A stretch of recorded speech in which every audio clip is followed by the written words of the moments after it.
Assalamualaikum warahmatullahi wabarakatuh. Perkenalkan, nama saya Rahmawati Nur Imani Ahmad. Saya mahasiswa Ilmu Administrasi Negara.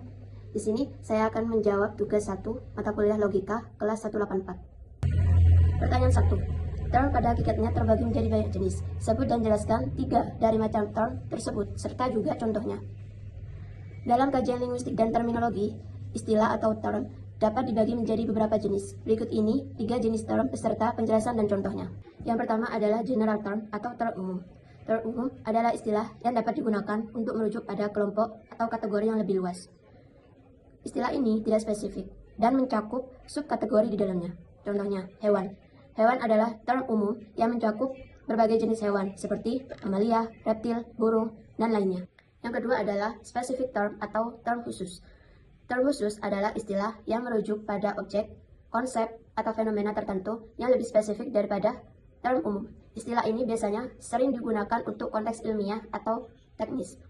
Contohnya, kucing. Kucing adalah term khusus yang merujuk pada spesies hewan peliharaan, jadi berbeda dari term umum yang hewan. Yang ketiga adalah term technical atau technical term adalah istilah yang digunakan dalam berbagai bidang tertentu seperti ilmu pengetahuan, teknologi, ataupun profesi yang memiliki makna lebih spesifik dan seringkali tidak dipahami oleh orang awam. Contohnya, algoritma. Algoritma adalah term teknikal yang digunakan dalam ilmu komputer untuk merujuk pada langkah-langkah sistematis yang diambil untuk menyelesaikan tugas atau masalah tertentu. Dari penjelasan sebelumnya, ketiga term ini memiliki peran penting dalam komunikasi dan pemahaman di berbagai bidang, baik dalam konteks sehari-hari maupun profesional. Pertanyaan nomor 2. Jelaskan dan berikan contoh bentuk sesat pikir atau logical fallacy dan bagaimana agar terhindar dari logical fallacy. Sesat pikir atau logical fallacy adalah bentuk argumen yang tidak logis atau tidak valid, sehingga dapat menyesatkan dan mengelabui orang lain. Contoh bentuk dari sesat pikir diantaranya adalah ad hominem, argumentum ad populum, strawman fallacy, false dilemma, dan hasty generalization. Untuk terhindar dari logical fallacy, perlu untuk memahami dan mengenali segala bentuk dari sesat pikir, serta memeriksa argumen secara objektif dan logis, serta kritis. Sesat pikir atau logical fallacy adalah kesalahan dalam penalaran yang membuat sebuah argumen tampak valid, padahal sebenarnya tidak.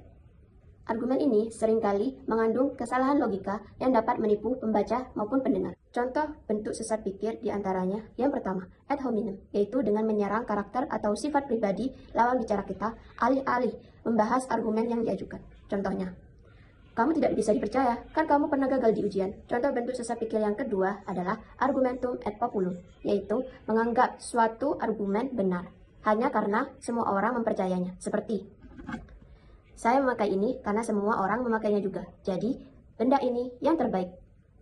Contoh bentuk sesat pikir yang ketiga adalah false dilemma, yaitu menyajikan situasi seolah-olah hanya ada 2 pilihan. Padahal, banyak pilihan lain yang masih memungkinkan. Contohnya, kita harus pilih yang mana antara merobohkan gedung atau menyelamatkan siswa. Bentuk sesat pikir yang keempat adalah strawman fallacy, yaitu mengubah argumen lawan kita menjadi lemah atau salah dan menyerang balik. Contohnya, tadi kamu bilang kamu ingin kita mengurangi penggunaan plastik. Jadi maksud kamu kita tidak boleh menggunakan barang-barang modern begitu? Bentuk sesat pikir yang terakhir atau kelima adalah hasty generalization, yaitu mengambil kesimpulan berdasarkan bukti yang kurang ataupun sedikit. Contohnya, tadi saya ketemu 2 orang dari kota Malang. Dia tidak ramah. Jadi saya pikir rata-rata orang-orang dari kota Malang adalah tidak ramah. Cara menghindari sesat pikir. Yang pertama, pahami bentuknya, jenisnya maupun pengertiannya. Ketika kita sudah mengetahui apa itu sesat pikir, maka akan dengan mudah kita akan menghindarinya ketika kita sedang berargumen. Yang kedua, memeriksa argumen secara kritis, mengevaluasi argumen dengan mempertimbangkan logika dan bukti yang mendasarinya. Yang ketiga, menggunakan bukti valid.